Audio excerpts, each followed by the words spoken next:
Hello, everyone. Welcome to Everything Arsenal. We are back again with Cossy for another podcast to talk transfers. This time round, we're going to talk about the midfielders and also our top three priority positions. Which positions would you sort out in this transfer window? As always, make sure to check out Cossy's channel. We also do daily content over there as well, and we've discussed a lot. So today, Graham Bailey has just reported that Arsenal are ready to pay 35 million for Zubimendi, but we are not sure if Zubimendi wants to move to England, so that could be complicated. Sammy Mockbell of the Daily Mail has also reported that Arsenal are back in for Douglas Luiz, a player we've been linked to. This could be the third or fourth time. So we'll be discussing those two, plus the latest on Bruno Guimarães. Is it a possibility to get him? And also at the end of this video, the second part of this video, we're going to be talking about our top three priority positions. Cossy, how are you? I'm okay. I'm a little bit exhausted, been up and about, but I'm very, very fine. I think this is the third day that we're doing this, and I'm really enjoying it. I'm just enjoying the the exchange, and people on both channels are actually commenting positively. So it's giving me a lot of energy. Absolutely. We'll be doing this every single day, by the way, on both channels. So make sure to not miss the content. Hopefully you guys enjoy the content. As always, hit the like button. So let's get started with Bruno Guimarães before we go to the other couple. So Bruno Guimarães is a player we've been linked to. Not the first time as well, but in terms of recent transfer windows, as he was at Newcastle, we aren't really linked to him since he joined Newcastle. But this time we are. Now it's going to be a difficult deal. I think it's always going to be a difficult deal nowadays to pull a player from United, from Tottenham, from Chelsea, from all this. Although we do business with Chelsea, especially Newcastle, a team that is trying to build something, and Bruno Guimarães is very important in their team, and the fans love him. And I think looking at Bruno Guimarães and Isaac, I feel like Isaac would be ready to move out. But I think Bruno Guimarães really loves Newcastle from what I've seen. Yeah. I think he's really enjoyed his time there, so it would be a difficult deal to do. 100 million. Now, do you think this guy would be a direct replacement for Partey, or do you think he would? I'd like to see something different as well. And it's very difficult rotating midfielders, but if you have both Bruno and Rice, both of them can play 6, both of them can play 8. I know a Rice position is now as a number 8, but you can even confuse the opponent sometimes. Depending on how the game is going, you can switch things around for even 10 minutes. But do you think he's worth that 100 million? If you had a budget of 150, would you splash that 100 million on him? Well, it's a tricky summer because it's one where we cannot make any mistakes in terms of incomings and also in terms of outgoings as well. So if you have 200 million or 150 million, like you said, would you splash 100 million on one player like Guimarães? That would be suicidal. You've got to have the evidence that it's actually going to work. So I wouldn't spend 100 million on him if I had 150. I would spend 100 million on him if I had 200 maybe, or if I had 300, I would. But with 150, I think that's a smaller budget compared to what we need to do this summer. You need to, you need a defender, you need a midfielder, you need a winger probably, and a striker as well. At least one player who can do, both roles, in terms of a forward. So I think he's a good player. He's a sensational footballer. If we factor in the prices that we have seen on the market recently, yes, he is worth 100 million, because Harry Maguire is 80 million, and all these other trash signings that we have seen. You look at Enzo Fernandez; he's not even proven anywhere. He's had one good season or two good seasons, at Benfica and one tournament at Argentina World Cup. He's 100 million apparently. So when you think about that, I don't think 100 million would be the worst price, right? But if we are to truly value the player, if we are to truly go with how much is this guy worth, how much should Arsenal pay for Bruno Guimarães, I don't think it's 100 million. I don't think it's a 100 million pound signing. I don't see him in the same bracket, in the same category as Declan Rice yet. And the reason Declan Rice, like we have said, he's played 8 seasons at the top. And, we're talking about 8 seasons where he's been a leader, 8 seasons where he's been the most consistent player at West Ham, 8 seasons where he's been playing with a team that is, constantly on the back foot, right? So for me, I think Guimarães is good, but realistically, he's a 75 to 85 million pound player. That is where his true value is, right? It's just because the market has grown crazy. And I also think that Newcastle put him at 100 million. They put his release clause at 100 million, not because they think he's worth it and therefore they would be willing to sell. They put it there because they think he's around 675 million. So let's put it at 100 because no club is going to want to pay 100 for Bruno Guimarães. They put it at 100 to stop clubs from coming in, to stop clubs from, signing him, right? But like we know in the market, PSG have gone and obliterated Neymar's release clause. One of the craziest things we have ever seen in world football. And then Arsenal have done the same with Declan Rice, and Madrid have done the same with Jude Bellingham, Pogba, and we have seen crazy transfers all over Europe as well. So I think a club will be willing, and clubs will be willing to pay 100 million for Bruno Guimarães, but I don't think it's worth it. I don't think if Arsenal are going to go smart and we do the smart transfers that we have always done, I don't see Arsenal paying 100 million. I don't see us even thinking about that 100 million clause. I don't think. Interesting. So again, it's not the only midfielder we're linked to. Obviously, we'll come to the other options, but we discussed all about Bruno Guimarães and the rest of the midfield and all that in yesterday's video on Cossy's channel. So make sure to check that one out. And I gave my opinions on Bruno Guimarães. I feel we both agreed that he's very good in terms of the tackles in midfield. He scores goals. He gives assists. Very good returns. 15 plus goal contributions last season. So he definitely adds something. But is he on the level of Declan Rice, as you said? I don't think so. I definitely agree with you on that. But in terms of impact, would he make the same impact? Because Aubameyang came to Arsenal and made an impact right away. He scored goals right away. Ozil came in and made an impact right away. Rice has come in and made an impact right away. It's very hard because Odegaard came to Arsenal, the impact was not right away. Saliba came to Arsenal, the impact was not right away. Same with Gabriel, same with all of those other players, even Havertz. None of them was like right away. The only one I can think of is Declan Rice. He came in and made an impact straight away from game one.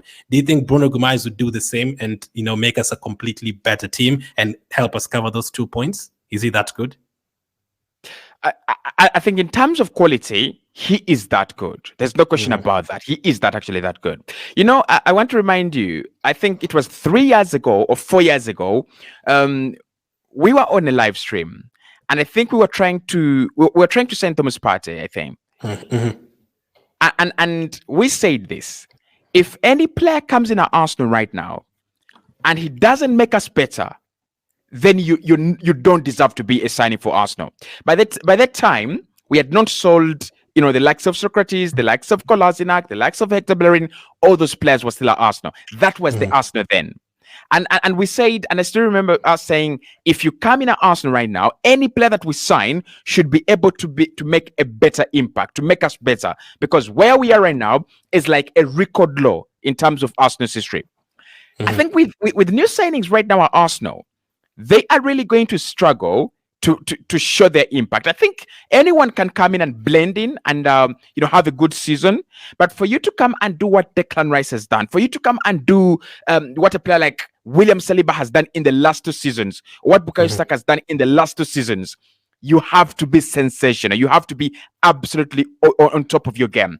And I think Guimarães is on top of his game. He's a confident player. You can see, he really doesn't care about what is around him, right? As long as he's in that moment, he's either going to win the ball back, or if he's in possession, he's actually going to make the right decision, and do whatever he thinks, he should do at that point in time. So for me, I'm still going to say, if we are looking to close the quality Man City have in midfield, Guimarães exponentially raises our rates, right?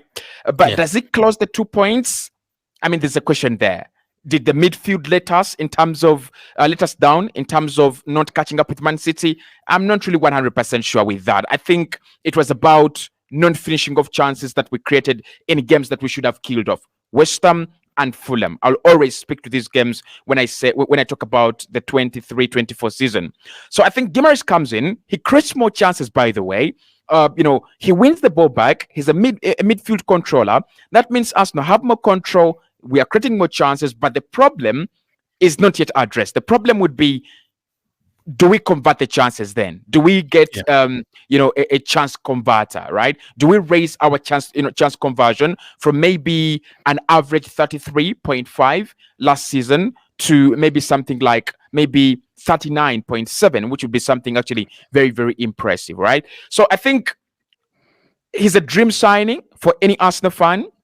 He's a dream signing for Mikel Arteta. I am told that I think it was Team News and Ticks and Charles West, they were talking about him, and they said him and Isak, if Arsenal had a chance to sign one of them for 100 million or even 200 million, Mikel Arteta would love one of them. So you can see that he's really appreciated, and you can see the reason as to why he is appreciated. But is it going to be an easy deal? Definitely not. Newcastle know they've made a mistake to quote him at 100 million. Like, clubs are looking at 100 million, like 100 million we can buy that. Like Caicedo is 100 million. Maybe we can also try and do that. And you look at the amount of money clubs have these days, even clubs from the from the championship, they're spending hundreds of millions, right? So it's no longer scary that a player is going to cost 100 million. But I still think it's a huge price. But the player himself, right? If you take away the price, any team would be lucky to have him. I agree, and I think a lot of Premier League teams would take him. In terms of what you've said about would he have made an impact, like in those 2 points, you feel like it was the forward players missing chances. I feel like, in terms of quality, you're not 100% sure they would have made a difference. But in terms of depth, I think he would have. Maybe there's some games there that we were forced to play both Jorginho and Rice and didn't really have anyone on the bench. Maybe in that situation, we'd have had maybe a Jorginho on the bench to come on and make a couple of passes, or maybe you'd have had like a Bruno Guimarães on the bench to come on and make an impact. Because I remember against Crystal Palace, that first game after the Dubai trip, Jorginho, I think, came on and put in those 2 passes to Martinelli. I think he had both of them, so those Crystal Palace passes. So in a game like Aston Villa away from home, because Aston Villa play a high line in such kind of teams, maybe Jorginho would have made a huge difference such games, maybe coming off the bench or maybe starting, and then I don't know. I don't even remember if he started or came off the bench that game. We didn't bring him on. I think we played, I don't even remember the squad. I just forgotten that game already, that Aston Villa game. But yeah, you know what I mean, like in terms of squad depth. So that's the first midfielder we're linked to. And I think the game that I remember, Bruno Guimarães, one game that I think he would have impacted at Arsenal was that Aston Villa loss at home in the second half.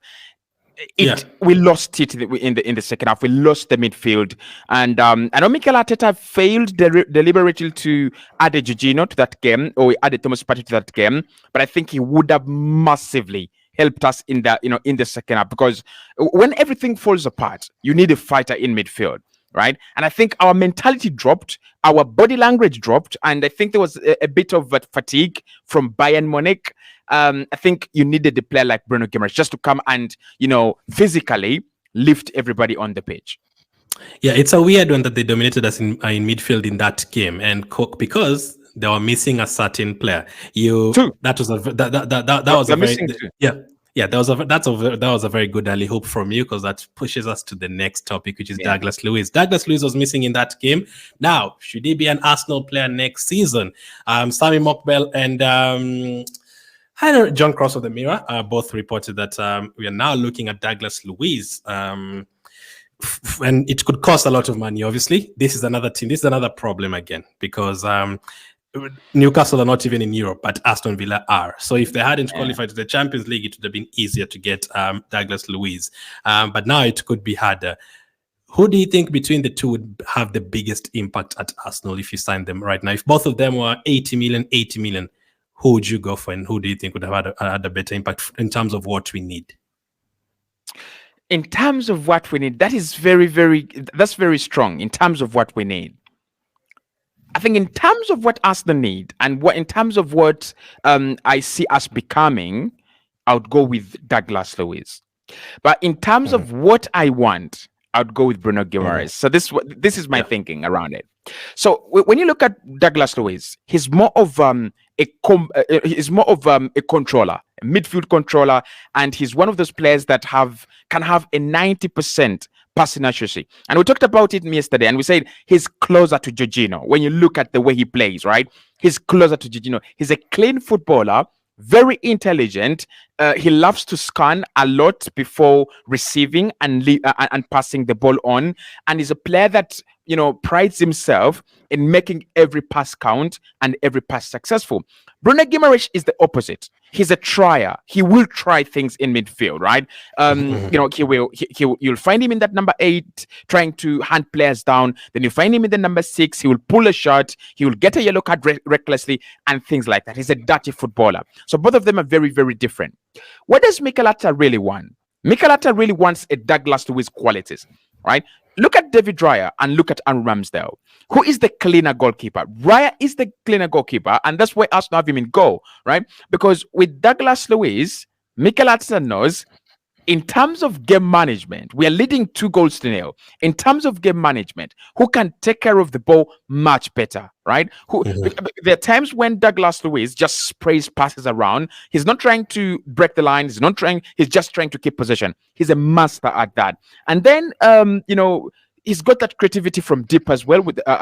We know, like I said, last season, I had him in my FPL. He was creating chances and he was scoring a couple of goals as well. So I think in terms of what we need for the long term, a dominant Arsenal side with a very solid player at the base of the midfield, very intelligent, calm and composed and collective, that is Douglas Luiz. But in terms of what I would love to see at Arsenal, I would love us to go against Madrid, because for me, Madrid is the team to beat in Europe. So I want us to go against Madrid with Declan Rice, Bruno Guimarães, and Martin Odegaard.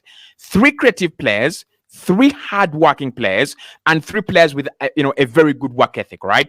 And then there I would be confident to say, I think we stand a chance against Madrid. I think, we are the team to beat against Real Madrid. The problem I have with Douglas Luiz is pace. If any other team introduced pace, if any team played like Manchester United, the way they played against Man City, I don't think Douglas Luiz is of much help to you, just because of his profile. If you play a Brighton, the Brighton of last season but one, Karim Mitoma is running through the midfield. Moises Caicedo is powering, in that midfield. They've got the pace, they're young, they've got the legs. You will struggle. If you play against a Bournemouth with the likes of, Justin Kluivert, young and fresh in midfield, running, the likes of Senesi, he will struggle. That is my only problem with them. But I think Mikel thinks about it in this way. We are going to control games more. We are going to have, control over 30 games out of 38. So I will get my Douglas Luiz, and I'll just make sure that I have, a player who can take care of the ball. So for me, it's Luiz Arsenal need in terms of the system, right? And I always tell people this, that you no longer have starting 11s. You no longer have, positions like 7, 8, 9, 11. That is gone. You're going to see a player like Marcus Rashford interchange with Kai Havertz on the left hand side, and they're scoring a lot of goals. And you cannot tell who is the number 9 really, who is the number 11 really, who is the left winger really, right? So I think in terms of what Mikel is trying to do, dominate teams and have a cool head. Every team that has dominated in terms of possession play has that calm player that always doesn't care about going to self-actualize their needs of scoring goals and assisting, but they're willing to be a full-back position. If Odegaard is going forward and Saka is going forward and they've been blocked off, I am the guy, right? Beyond that, I am just scanning the area. We call it a rest defense. Usually you're in possession, but the players that are not on the ball are scanning for potential threats, and they are positioning themselves in ways that will allow them to win the ball back if you lose it, right? I think he's got a much better positioning in terms of a central defensive midfielder for a rest defense for a club like Arsenal that is susceptible on the break, because he's willing to stay behind. You'll find Bruno Guimarães in the penalty area. How many times have we seen him overlap Miley, overlap Isak, and he's in the penalty area? Even crosses from Trippier, you find Bruno Guimarães at the end of them. Exactly. That is actually very good. But you must have, for you to do that, you must be playing alongside a Lodri. You must be playing alongside a Fabinho. you must be playing alongside a Thomas Partey. But if you're the Fabinho in the penalty area, if you're the Lodri in the penalty area, look at the nature and profile of goals that Lodri and Partey score outside the penalty area, right? There is a reason, and they don't score goals outside the penalty area that are bananas or colors. They're actually direct shots from the middle of the goal, from the middle of the box. Why? Positioning. Because any team that wants to break away is going to make it narrow for you, put numbers in the middle, and that is where they're going to start their counter attack before spreading the ball, out wide. So I think for me, Douglas Luiz, he is the guy that wants to stay central. He is the guy that is willing to let Odegaard go in the penalty area, Rice progress in the penalty area, and he will stay behind. But Guimarães, he will join the action. Now, in terms of, I think with Douglas Luiz, if he might come in and people don't even notice a change. Because he literally, just gives you what Jorginho has been giving us this summer. I think with Guimarães, you will see a change because you'll have two disruptive and very combative midfielders now in Rice, and Guimarães. So they're very athletic. They're very competitive. They're passing. He's Brazilian, obviously. His passing is, fancy as well. So people will see changes and people will see a new player. But I think with Douglas Luiz, and actually one of the reasons why he's the perfect signing for us is he will come in and slot in, right, in that humble role. There are roles that are just humble. The goalkeeping department at Arsenal, that's a humble role, right? Unless Raya makes, a howler or he assists, a very peculiar goal. It's a humble role. Collect crosses, start out from the back. Collect crosses, start out from the back, and then be the guard of the high line. It's a simple role. And I think the number 6 role in dominant sides that don't play a lot of counter-attacking football, it's also a very simple role and very silent role. I think you've broken that down very, very well. So before I give my opinion, 5 questions for you. Just give me which one you'd prefer between the two. Who do you think would help us keep more clean sheets between the two? More clean sheets. Douglas Luiz. Who do you think would help us score more goals? Bruno Guimarães. More control of the game? Douglas Luiz. Who would you trust more? Away at Tottenham, away at Aston Villa, if Declan Rice is not available, who would you be like, okay, this guy will still help us? Bruno Guimarães. Okay, and who do you think the rest of the Arsenal squad would be happy seeing more signing for Arsenal? Bruno Guimarães. Okay, so bit split in a few things, so it's quite interesting.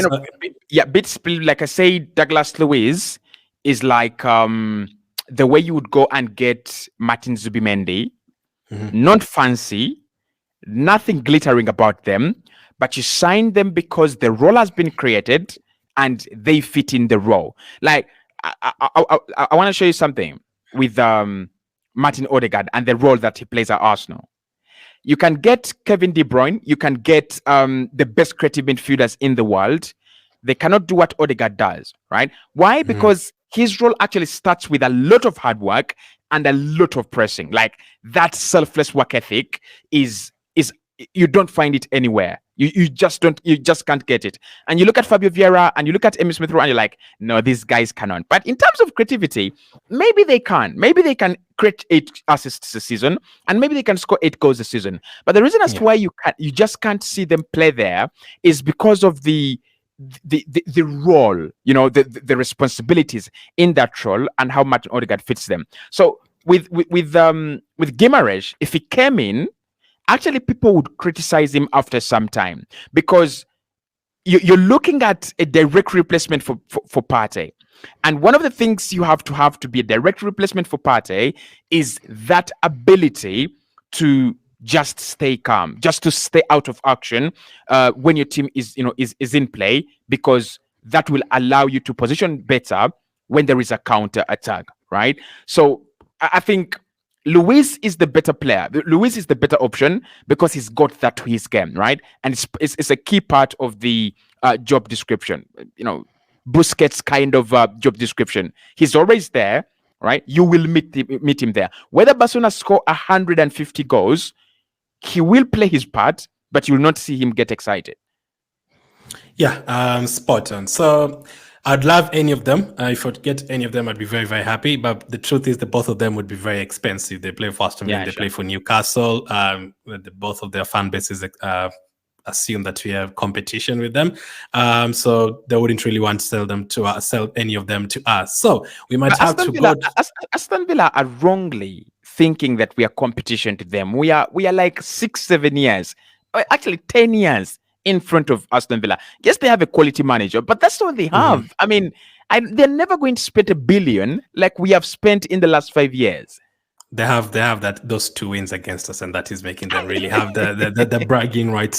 So if you can't get the both of them, any of the two, we might have to move to the La Liga. And reports have just emerged from Graham Bailey via HITC saying that Arsenal are ready to pay 35 million for Zubimendi, but he might not want to come to the Premier League. They're still waiting for the decision. And I'm hearing Arsenal are actually frustrated that the decision is not being made quicker, because Arsenal love to do early deals. So what do you make of Zubimendi? Do you think he would be the answer? Would you, the things I've asked you, more clean sheets, more goals, more control and all that, which one do you think Zubimendi would provide more? Okay, so I think Martin Zubimendi is again another player who's closer to Jorginho. He's he assures you quality. He's a very good caretaker of the ball. Picks up yellow cards. Like there's a season where he picked up 12 yellow cards. So you've got to understand that you might miss him for quite some time in some games. But I think midfield control, I don't think he gives me confidence when I'm in when I'm against a team like Liverpool and there is Szoboszlai and there is Gravenberch and McAllister. I don't think he gives me a lot of confidence. I don't think he's the classic ball winner, right? I would in that instance I would still prefer Bruno Guimarães. But with Martin Zubimendi, I think he just brings out what I've talked about Douglas Luiz. The reason as to why Mikel Arteta loves him very much, and the reason as to why Arsenal are really dying to sign him. It's the third season that Arsenal talked about him either in January or in the summer, and it has remained there because I am sure the player doesn't want to move. I'm sure he wants to stay in Spain.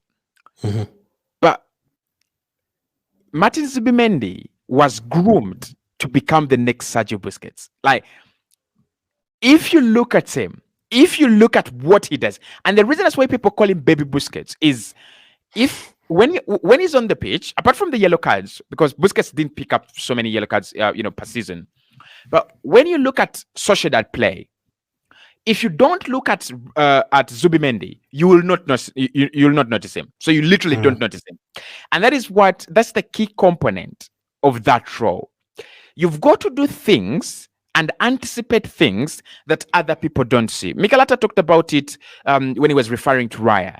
And he said, the reason as to why we have Raya in goal is he stops so many situations that people cannot see or people cannot predict, right? And I'm not going... And I think if you've watched Arsenal, you can actually see it. When teams are trying to press us in a certain way, he goes long.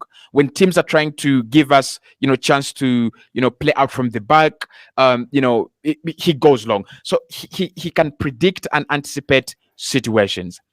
That is Martin Zubimendi.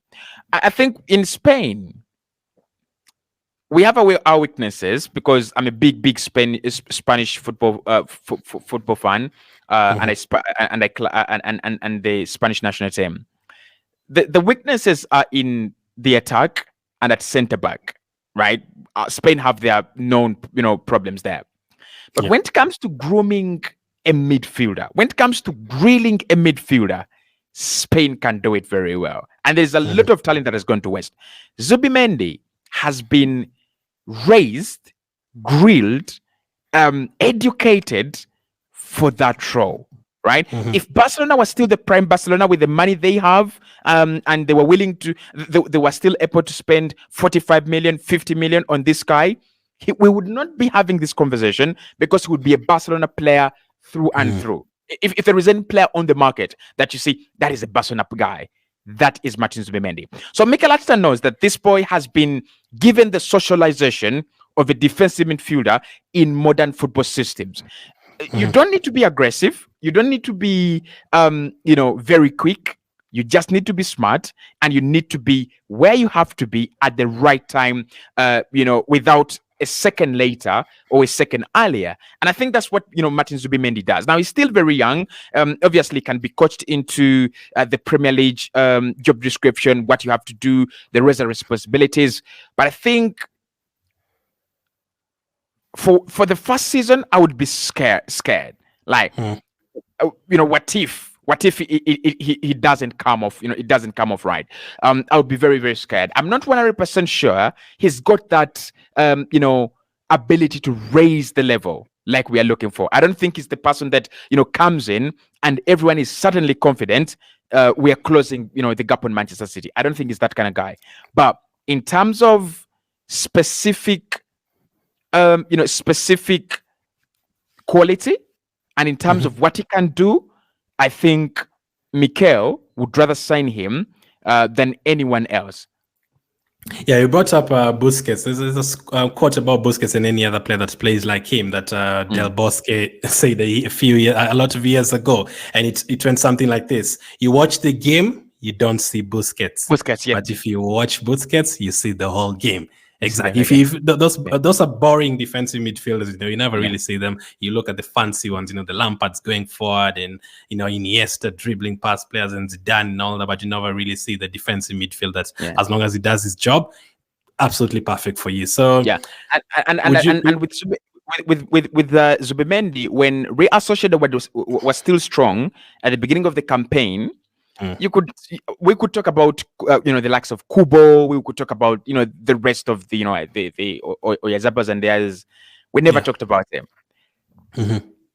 It's the second part of the campaign where he's the team has dropped off a little bit and he's getting so many yellow cards. Now you're looking at him like he's actually throwing in tackles. He's actually doing that. So if he plays for a more dominant side, you might actually go 3 seasons without mentioning him as one of the important players in the team. You just realize that he's so important the day you don't have him. Yeah, so we do see Zubimendi as more of a replacement for Jorginho rather than a replacement for Thomas Partey. Now, I wouldn't really have him as the only guy in midfield. If Partey was staying and we signed Zubimendi, I'd be happy with that. Zubimendi would cost us 35 million. Do you think it's worth it? 30 million for me would be spot on for Martin Zubimendi.